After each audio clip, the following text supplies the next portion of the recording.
In this video, we will learn about Linux basic commands, and these commands are useful not only for IT administrators but also it is useful for all IT professionals, either who are working for development or managing IT infrastructures or DevOps as well.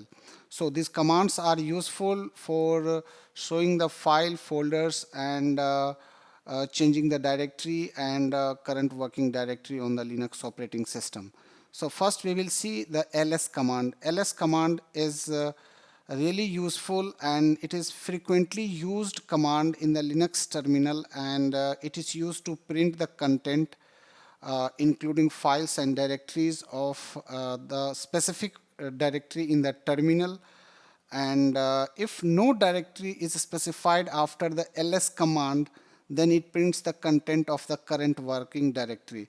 So the foremost important argument, that is ls-l. This argument lists files and directories in a long list format along with additional informations including user permissions, group ID, user ID, date and time. Suppose if you have created a files inside any directory and if you are running the ls-l command in that directory, so it will show the file permissions, the user group ID and date and time when it has been created. So we will see how this command can be performed on the Linux box. So we'll go on the Linux box first, and I will log in with my command, and we'll see the command ls-l. So when we have entered this command, so I can see these are the permissions, groups, users, and date and time when it has been created, and these all are the folders that is in blue color. Now we will see some other argument with the ls command, like ls-a. When we perform this command, so I can see some hidden files are also visible. So ls-a command shows the hidden files and folders over here. And when you enter ls-l-a,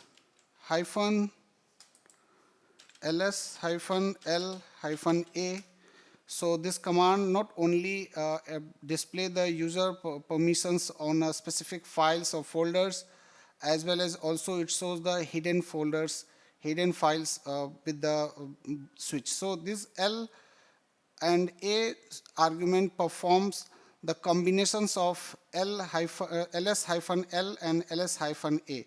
So this is the command used for the ls command. Now we will see for the next command, that is pwd. Pwd commands, and it stands for the print working directory, and it is used to print the current working directory of the terminal.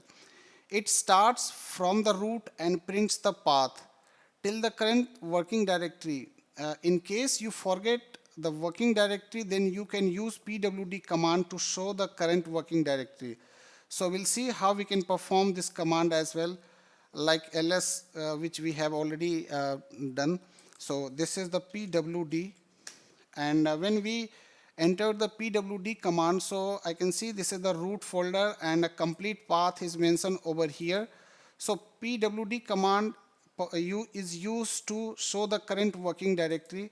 In case if you have somewhere else, like in the different locations, so you can also see the current working directory. Either you are on some other folders, like if I am going to move like test dir, and here I am going to perform pwd. So this is the pwd command, and this command is showing that this is the root home folder, ubuntu user folder, and test dir. So this folder is created inside this folder, and we can see the complete current working directory over here. So this is the pwd command, and now we'll see for the next command, that is cd. Cd command stands for change directory. It is used to change the directory in the terminal. This command is used to move from one directory to another in the terminal as well.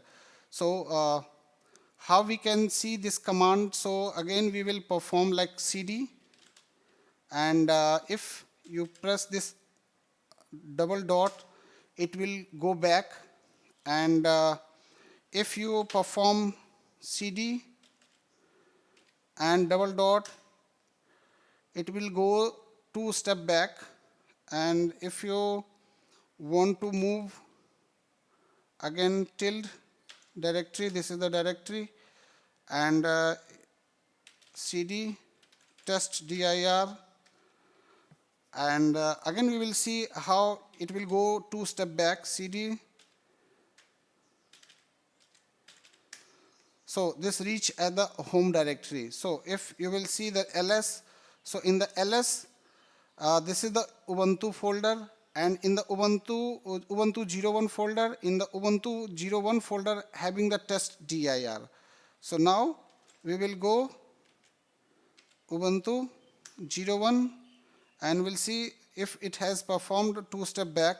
So we'll search cd test dir.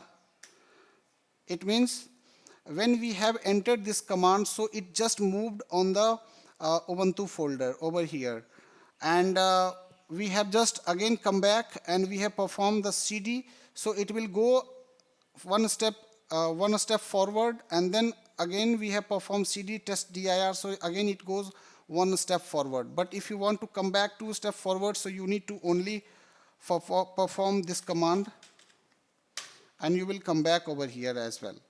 So this is the way which you can use to perform the basic command of the Linux, and in the next video we will see how we can manipulate how we can work on the files and folder manipulations in the Linux terminal. Thank you for watching this video.